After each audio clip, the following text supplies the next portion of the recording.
Now, back to our attention layer. We're going to compute the dot product between our input row matrix and each of our weight column matrices, resulting in three matrix dot matrix operations.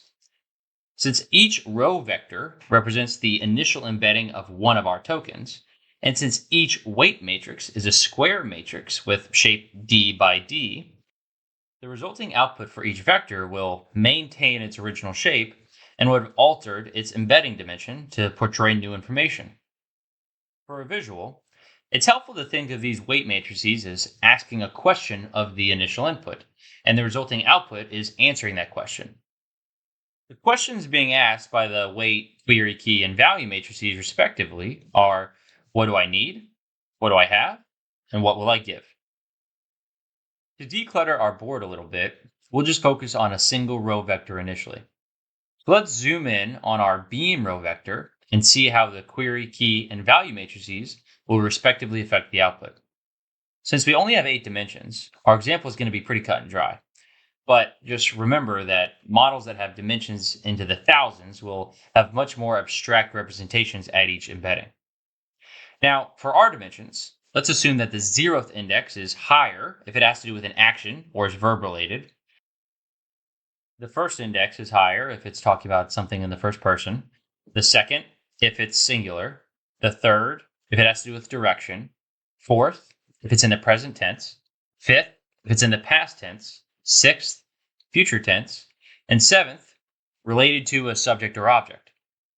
Just to get our point across, all of our initial embeddings will be binary, either 0 or 1, since our dimensions are pretty cut and dry and this isn't real.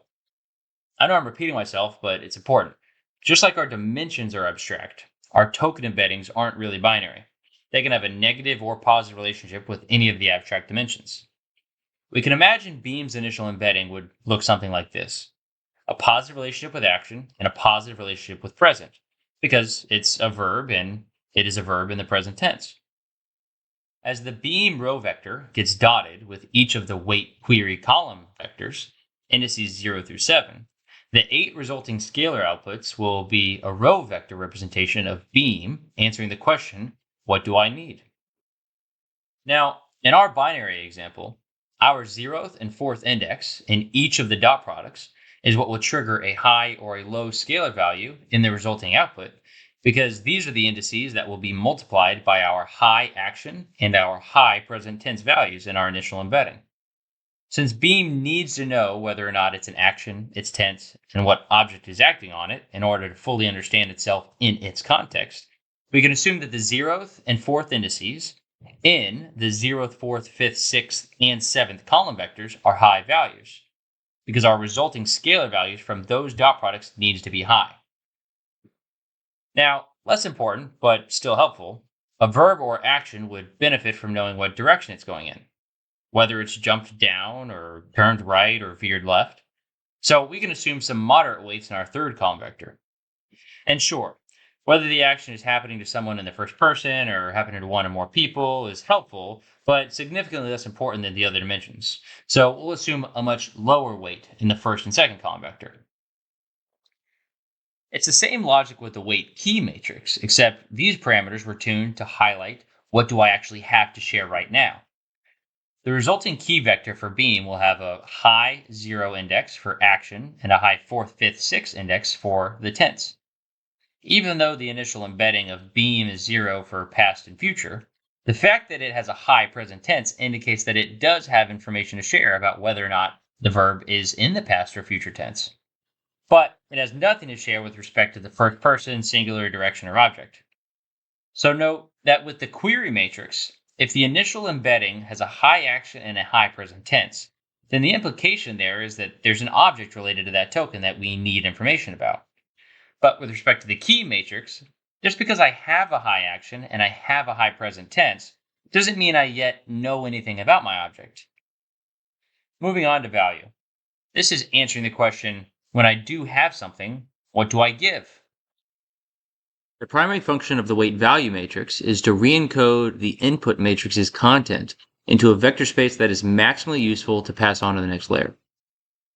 The weight value matrix learns to extract the features that are most valuable for a contextual update.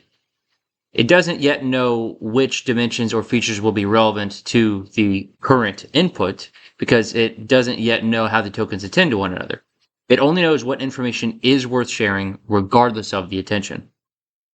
The weight value matrix effectively tunes up the information worth sharing and tunes down the information not worth sharing. We'll refer to this as the payload. The payload of beam might tune up the fact that it's an action and tune up its tense. Because we have a binary example, any of the features that we would tune down are already zero. But in a realistic example, if first person or singular was 0.2 or negative 0.5, we might tune those closer to zero so that it has less of an effect on our eventual payload. Remember that the true dimensions in a model are much more abstract. And unlike our example, where we're tuning up all of our high values and down or remaining zero our low values, in reality, even embedding that has a high initial value could be tuned down if the model learned during training that that dimension has less relevance to its eventual output. It's challenging to depict that in an example for us just because any dimension that we think of will be much more concrete and unambiguous. But just know that in the thousands of dimensions that a model has, the weight value matrix was tuned during training to brighten the dimensions with relevant information and to dim the dimensions that lack said valuable information. Now moving on to the me embedding vector. The initial embedding will look something like this. Yes, me is in the first person. Yes, me is singular. And yes, me is an object or referring to an object. And just like we saw with the beam vector, these indices, the first, second, and seventh, will be predominantly the indices that affect the scalar output after we compute the dot product. Going through this example much quicker, what me needs to understand the most complete version of itself is it needs to understand whether or not it's in the first person, whether or not it's an object, and whether or not it's singular. So we'll have a high weight parameter for those column vectors. It moderately needs to understand whether or not it's acting on something, so that'll be a moderate weight.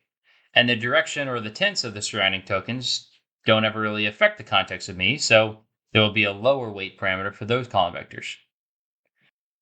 The current key output of me has, as you probably guessed, information share related to being in the first person, singular, and an object, resulting in relatively high scalar outputs. And me does not have anything yet to share about any of the other dimensions. Moving along for the sake of time, the payload projection of the key output for me is as follows.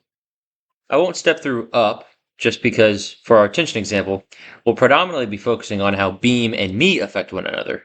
So I'll just fill out all three outputs and feel free to pause and review how we are assuming an initial embedding of up as affected by the query key and value matrices. We now have three 3x8 matrix outputs, the answers to each weight matrice's respective question. We now need to compare each of the tokens' needs with each of what the tokens have to see how they best attend to one another. What we'll do is we'll compute the dot product between the query vectors and the key vectors. But we can't compute the dot products as is because, as we've discussed, we currently have two row matrices. The number of columns in the first matrix does not equal the number of rows in the second matrix, 8 and 3 respectively. To resolve this, we have to transpose the second matrix, which is the process of flipping the matrix from landscape to portrait, or from turning it from a row matrix to a column matrix. We do this by turning the rows into columns, so the 0th row will now be the 0th column. With the key matrix transposed, let's similarly take this one row vector at a time so that we can see it play out. We first have our beam query vector, highlighting what beam needs, and we have three column vectors highlighting what each token has to share. The scalar outputs from these three dot products results in a row vector of scalar values, one for each token, highlighting how correlated the token's respective key is to beam's query. Note that beam's key naturally has the highest relevance, as it should, followed by me and up respectively. Now, let's analyze me's query when dotted by the same column vectors. The output results in a high correlation with the key of me, as expected, followed by beam and up. And finally, the up query dotted by the token's key vectors are as follows. Now this is the A matrix, or the attention matrix, where each row vector refers to a single token's query, and each column vector refers to a single token's key. Now, notice how all of these row vectors, when add up to different values.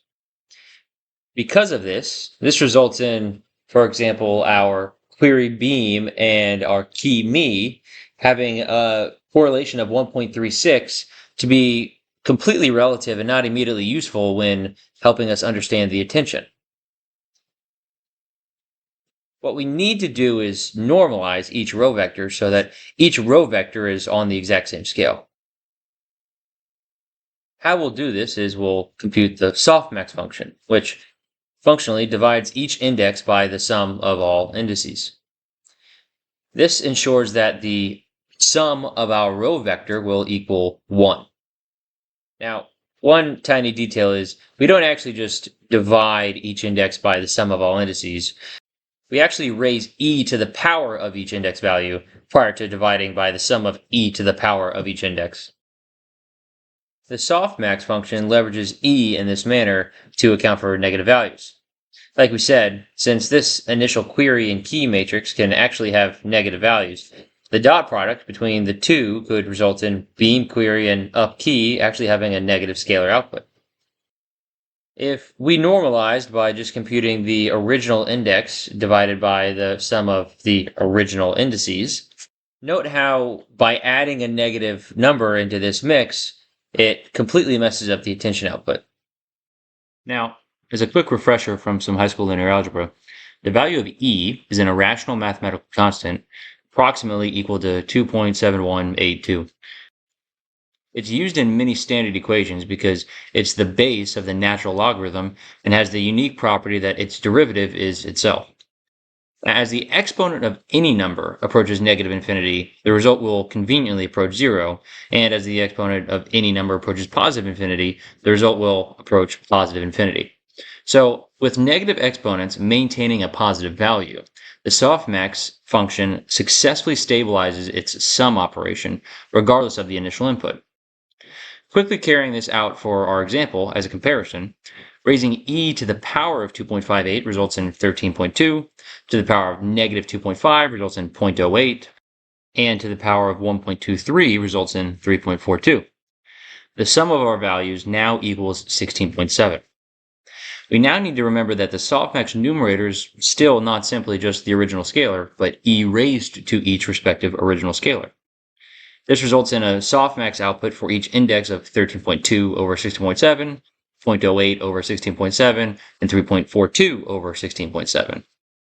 Respectively, the results are 0.79, 0.0048, and 0.2048, which, as expected, now appropriately sum up to 1. Viewed as percentages, we could say that our made-up query example has a correlation of 79%, 0.04%, and 20% with each of the made-up key examples, which appropriately reflects the true relationship despite the initial input having a negative value.